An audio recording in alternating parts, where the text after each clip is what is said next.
B-double-E-double-R-U-N, beer run. B-double-E-double-R-U-N, beer run.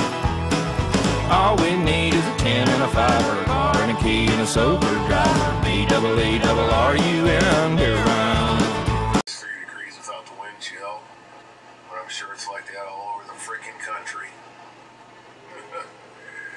Wow. I will be glad when this is done. Later.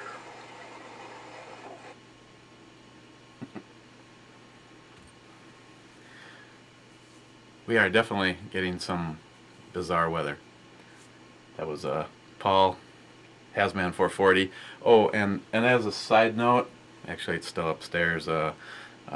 Paul's lovely wife Diane sent Christine a very nice card. Well, I guess both of them sent it, but she put out there that if they ever want to talk and stuff, and I think she actually would, because I've talked to Diane, and Diane and Paul, they're just good people. There's just no way around it.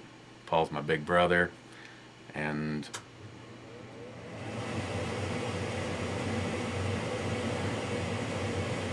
who would have guessed that the boiler would come on?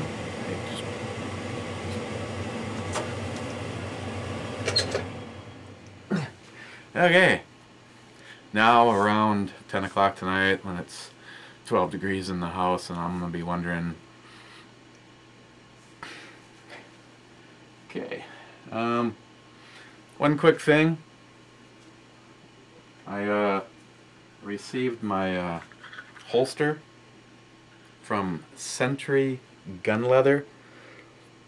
Yeah, it's Kydex. It does this two-tone, makes that back just a little bit bigger, so you get that pop of the color.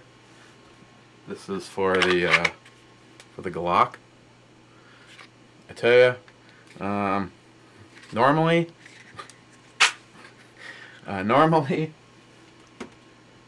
like to show things until I've had a chance to use them and make sure that it's going to work out. And not only am I really impressed with their owner, who is a funny guy in himself, but he was also nice enough to send a mag pouch, and I've never actually ever used one, but running out of spots for multi-tools. I always like to have my multi-tool on the same side as my carry, and over the last few years I've started having to like put it in my pocket, or like when you're wearing like cargo pants or painter's pants or something, you got some extra pockets down there. But no, I just wanted to show you guys this stuff. This is a really cool holster. I think the Glock has now officially passed the Walther and the amount of holsters I have on hand. My primary use holster is the Pitbull. I have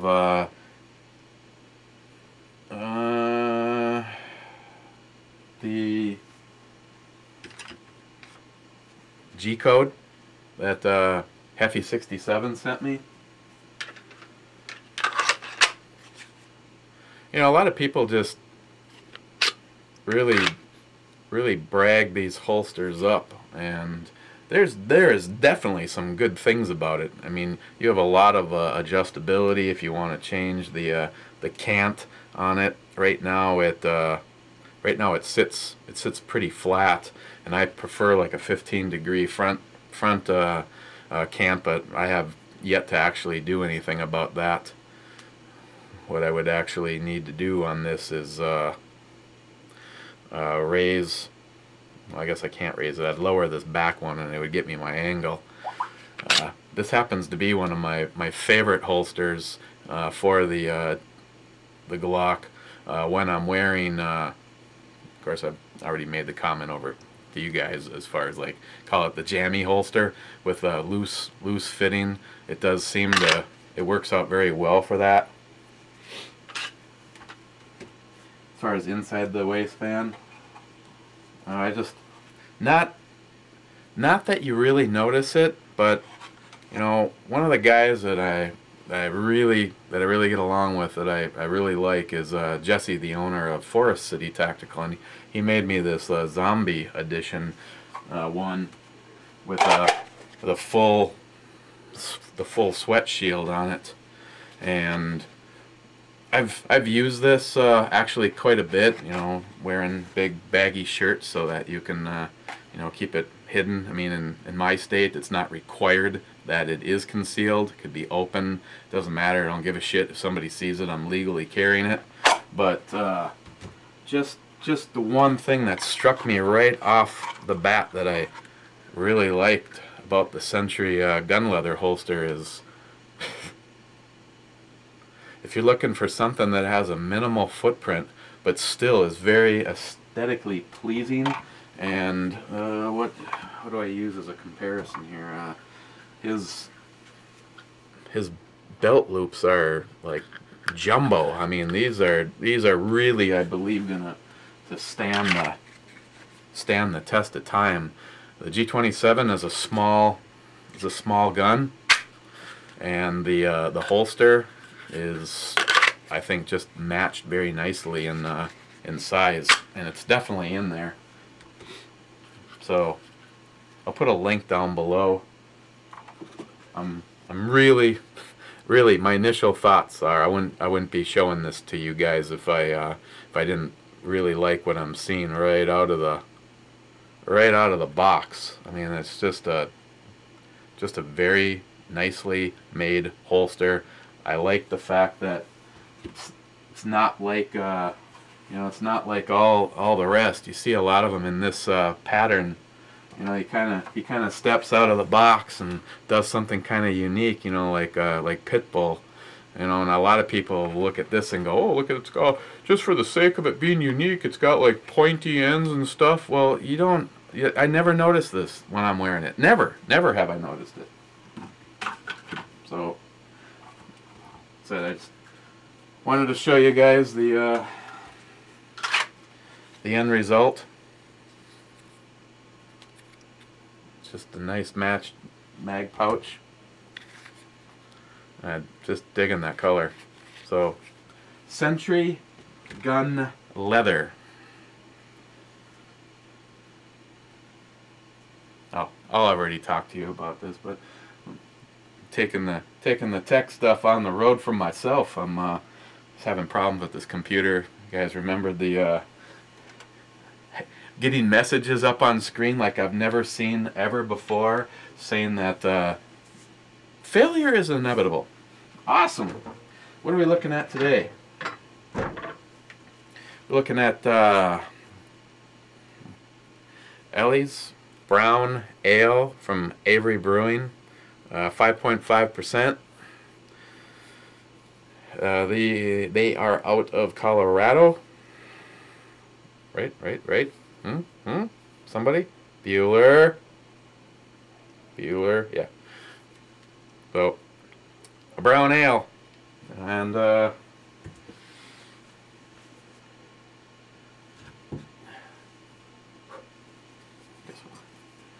since it's from New York Half-Ass Prepper, let's use the glass from the New York Half-Ass Prepper. There you go.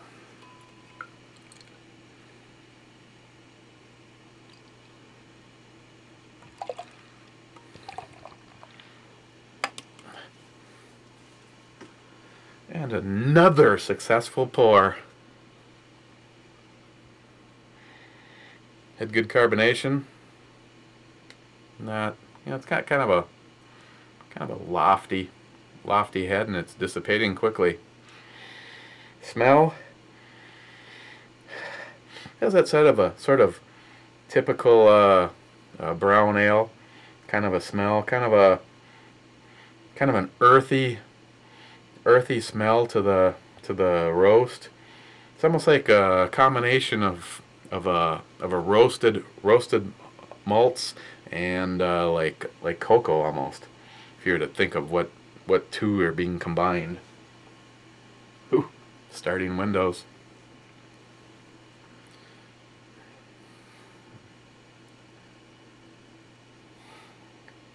Cheers. Oh, is the suspense killing you? No. Why does anybody care?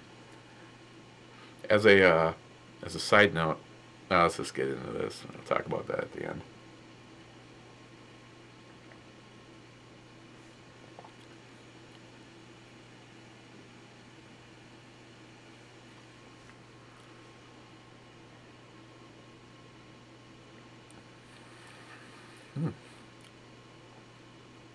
Okay. Kind of finicky on the brown ales. I've had most of what is the fail on a brown ale is really the lack of a good characteristic, a good flavor to them. You know, a lot of them will have that, you know, that deep color, but taste just not really much, like water. This,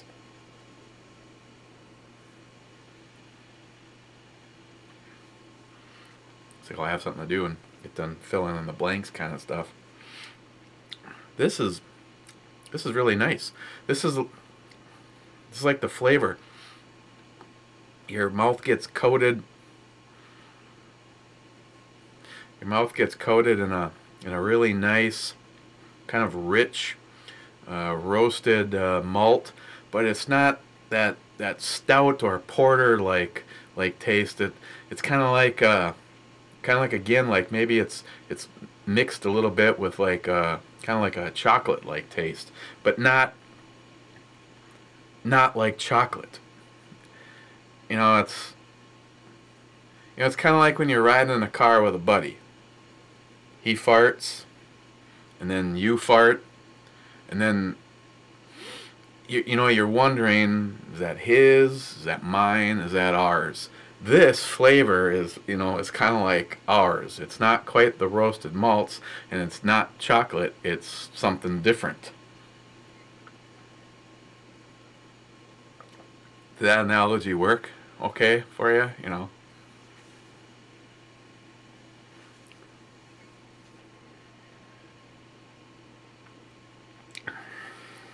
Yeah, this is nice. Carbonation is also a thing that I've noticed that kind of gets off a little bit on brown ales. Most of the time it's underdone as far as what you feel. And even though this, I guess if you irritate it, it comes right up there. It's kind of like a troll. And yes, Poison Stinger, you are absolutely right. Some of your most loyal and dedicated subscribers are trolls. Thankfully not over here as of yet.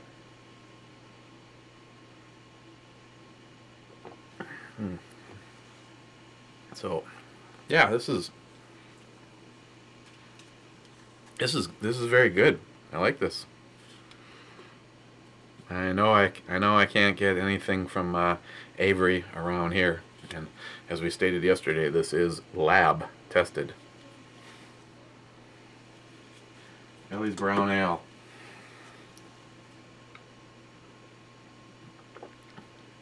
Where do I want to put it on the E-scale? Just wondering if I had a plan. You know, I never seem to have a plan for the next one. On the E-scale, I'm actually really liking this. I think for the brown ales, I'm honestly thinking that this is a 9. You know, could be Euphoria or something, but I'm sticking with a 9. I'd get it again. I'd actually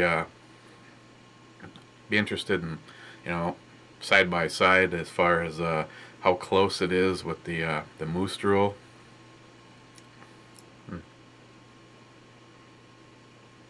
I know the Moose Drool this has kind of a lighter mouthfeel, and I know the Moose Drool is a little thicker on that mouthfeel.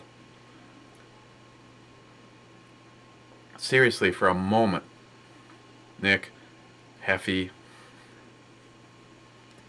Paul, just, you know, try to act just professional, okay? That's a beer term, mouthfeel, okay? Just never gets old, does it? Just never gets old.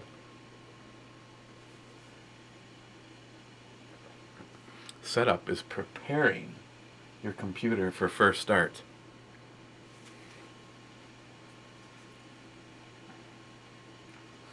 Hang on. Like I said, I know by the time you guys see this, my computer guy is already gonna be oh, and I missed it. Never mind. It said preparing for first start, and I just thought I'd send him a picture of that, but we already moved on to this next step. And I'll do that when we're done here, because last thing you want to see me do is, you know what I'm saying? Okay, that's good. Tomorrow, let's take a look at Hop Slam. No, just kidding. We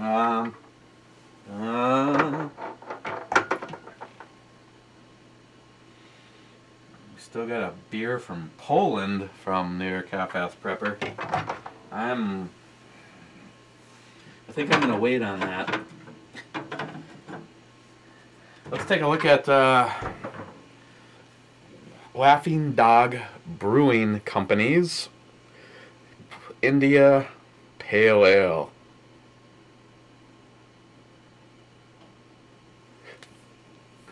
And you cannot tell that a postman had anything to do with this, can you? So let's take a look. Let's take a look at that tomorrow. Okay. Just as a fast, personal note update thing. Just want to let you guys know that I don't know if you can ever consider it the final pathology report, but we got the pathology report back from the Mayo. A recap for people seeing this for the first time. During surgery, they took the side out that was declared to have the cancer in it, and they biopsied it. Well, he was busy working on Ms. Bomey. By the end of the surgery, the report was back as inconclusive, so it needed to be cut finer and sent to another lab at our hospital. After they spent several times testing it, it was also inconclusive, so they sent it to the Mayo Clinic. The Mayo Clinic spent several days trying to test it, and it finally went to their head guy. Everybody's got that guy. You want to have, say, this done, everybody always says, you got to have that guy do it. Well, they had that guy do it, and I guess he takes his work very seriously, and the end result was that they're as of right now, they're pretty sure that that they got everything, and there's no cancer left.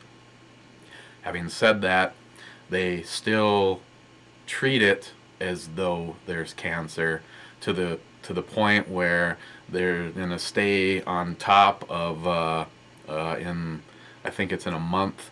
They need to have her back for a full blood workup to make sure that the thyroid replacement medication is doing its job, and they analyze that. And in 6 months there'll be another ultrasound of the area to make sure that there's nothing further going on.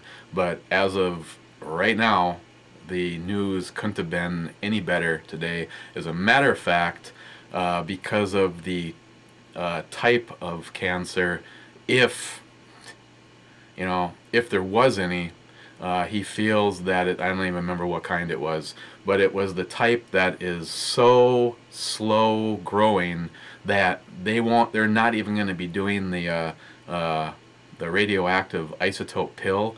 A lot of times, if the report comes back with cancer, they still make you do this radioactive one-time pill, and hers, if there's any at all, was such the slow-growing stuff that they're not even going to have her do that. So basically, right now, the operation basically got rid of everything, and they're just going to be watching her. So it's blood workup in like a month, and in 6 months out they'll re-ultrasound the area and just make sure that it doesn't look like anything's coming back. So she's in a pretty good mood, and so am I. Share that with you. So cheers, everybody, and I'm gonna go finish putting the computer together, and I will look at that IPA tomorrow. Meanwhile, a few of you that I talk to on a daily basis have recommended getting shit-faced for all the right reasons instead of all the wrong reasons, and I might really take you up on that. New York Half-Ass Prepper, thank you, and big time cheers to you, my friend. And we will talk to you guys tomorrow.